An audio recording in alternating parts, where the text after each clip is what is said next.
Hello and welcome back to our channel. So today in this video we will be discussing about how to download Yahoo Mail. So without wasting much of our time, let's get straight into the video. So first and foremost, all you need to do is simply tap open your Play Store app, and once you're into your Play Store, in the search bar you need to type in Yahoo Mail.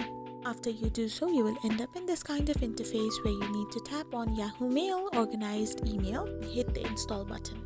After this is done, your Yahoo Mail will start to get downloaded in your Android device, and once the downloading process is completed, it will then get installed in your device as well. So the downloading process takes a matter of minutes, and after this is done, your installing process will impromptu started.